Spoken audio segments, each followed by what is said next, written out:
Hey, it's good to see you. Hello, and welcome to this little video. Tonight, I wanted to go through five books that I just finished reading. Although one, I still have like 10, 20 pages left in, but we're just gonna call it Books I Just Read. A kind of reading wrap up. I feel very lucky because the books that I have read so far this year have all been like stunners, basically just stunning, so good.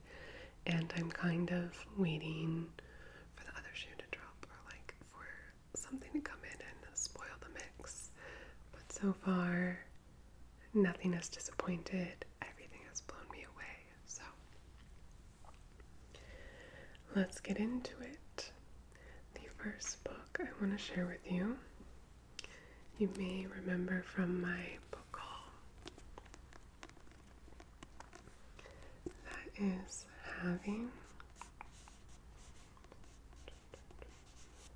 and Being Had by Eula Biss.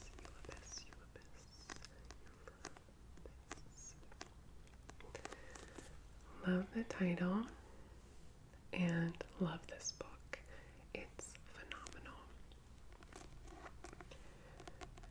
It's also a rare book where I feel like the paperback is prettier than the hardcover. Not that that matters, but I did specifically want the paperback. I'm a sucker for a book that has a cover that's just like a sumptuous still life.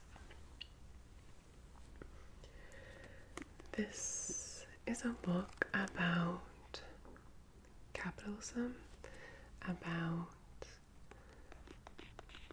creative practice, about homeownership and privilege and race, discrimination, safety, money. It's a book about money. Who has money and why? And it's so good. It's written in a very interesting style, very special, unique style, which is that it's kind of like essays, but each essay is quite short. She buys a house in here and talks about trying to paint it and looking for the right shade of white, and how all the colors of white are named for purity, for wealth, for whiteness, you know? She talks about how much things cost, how much her husband makes, how much she makes salary-wise. And it was very interesting. In the back of the book, she mentions some rules she had for herself in writing this book, and one of them, I mean, if you get this, I would definitely recommend reading her notes in the back. One of them was that anytime she mentioned money, she had to say how much. So when they fixed their chimney, for example, she says how much. I think it was like $13,000 to fix their chimney or something like that. But it's just a really brilliant book about trying to find meaning, pillars of meaning, pillars of value in late capitalism, essentially. It's really, really well written. I loved it. Highly recommend. Next up is Alphabetical Diaries by Sheila Heti, which you may have met member book. Also from my book haul. Also a gorgeous, gorgeous cover. Black letters, yellow, red, blue, gold letters here. Just so beautiful, slightly dated looking. I just think it's gorgeous. Also phenomenal, highly recommend. I would say this book, Alphabetical Diaries, and Tarot for Change, and The Creative Act by Rick Rubin are the three books I have that are the most annotated. I annotated the crap out of this book. I thought there was so much in here that I loved, so much in here that I thought was worth remembering or thinking about more. Just all over the place, annotating stuff and drawing little leaves in the margins. So, this book, if you didn't already know, is a selection. It's a selection of words from her diaries. Over the course of 10 years, she had 500,000 words, and she whittled it down to just 60,000 words. All the sentences in here are alphabetically organized. I just realized I don't know what it looks like without the dust jacket, so I wanted to see. It's just like a very pretty black. So it sounds like it's just a random thought experiment, like what if I alphabetized all the sentences in my diary? And it is kind of, and normally I would just leave it at that and be like, cool, nice experiment, like what is it, what is the point? But there's so much of a point to this one. I found it so satisfying to read. It's full of insight, it's full of like moments of doubt when she's younger. It's full of patterns that are brought out by the alphabetical organization of these words, of these sentences. So it's full of patterns. It's like lessons learned and lessons repeated, lessons not learned. And it's just a really interesting portrait of a woman as a young artist trying to figure herself out and figure life out. Figure life out. Even if you are not a capital A artist yourself, artists tend to try to make money or meaning of their lives outside of the conventions of capitalism and society. And so if there's any unconventional bone in you, then I think you may enjoy this book. I loved it. Then we have another great book. Just like all of these are so good. This one you almost assuredly have heard of, but I'm very late to the game. This book is called Tomorrow and Tomorrow and Tomorrow by Gabrielle Sevin. And it tells the story of two kids as they get older, like from youth, college age, and a bit older, maybe like early 30s, I'd say, or like mid 30s. And it tells the story of their friendship in a beautiful way, and the story of their creative collaboration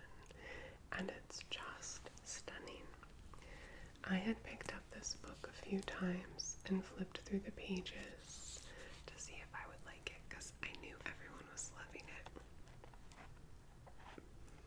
And it just seemed a little dialogue heavy, a little bit like TV friendly fiction, like screen ready fiction to me.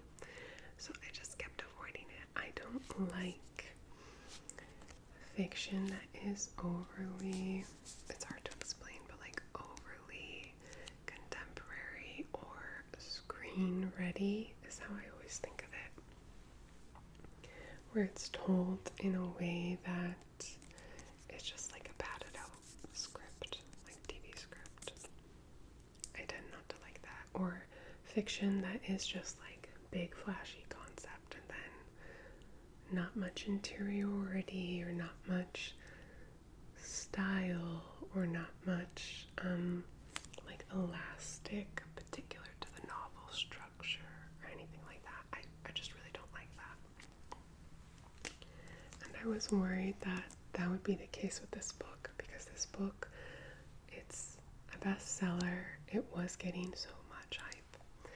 And I was like, okay, yeah. Although I do like video games, and this says a lot about video games in it. But my sister read this, and she loved it, and she said, I'll lend you my copy. So this is her copy, so I couldn't annotate it at all when I was reading it. But that was kind of a nice experience. It was a more relaxed reading experience.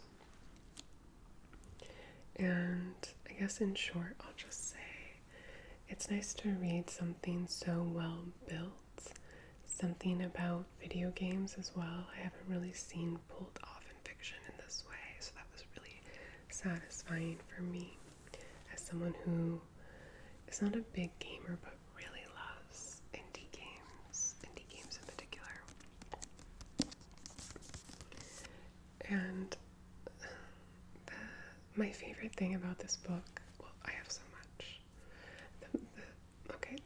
It takes some stylistic risks, too, in particular, I can think of, that it pulls off, like, really well. The part that's in second person is stunning. It's so beautifully done. It is so heart-opening. It's and I love the character development. All of the characters felt really, really, really real to me. And I cared about all of them in a way that I haven't in a while in a book. And then again, like I said, that it's about friendship, about a friendship of many years, a friendship through projects, through creative collaboration, like I said. Just like I have been wanting this book and didn't know that I had been, you know. So if you haven't read it yet, even if you're like a bit of a literary snob like me, you're like, you know, you're more into the language and stuff, which is cool, me too. This is still worth a read. It's just like a phenomenal story. It's really beautiful. So then, just yesterday, I finished this one. It's August Blue by Deborah Levy. And then this cover too, to me, with this watercolor, is almost dated, almost retro, and really gorgeous. So Deborah Levy is a strange writer. I find like her work is very dreamlike often, and this is no exception. This is the story of Elsa, a famous pianist who sees her doppelganger in a market in Athens and then kind of tries to track her down. always on the lookout for her. And she's at a turning point in her career as a musician, kind of going through a tough place. Or through a tough time, rather. Through a tough time. And I find with Deborah Levy's writing, there's often a really watery color, watery quality to it. A watery quality. It feels kind of dreamlike, often, like I said. She takes you to many beautiful places, like seaside places. And she writes with just so many perfect little details of like what people are eating or what objects they buy, or little behaviors and habits that they see in passers-by, and they're just odd little details. So it was a strange little book, as expected, and I really liked it.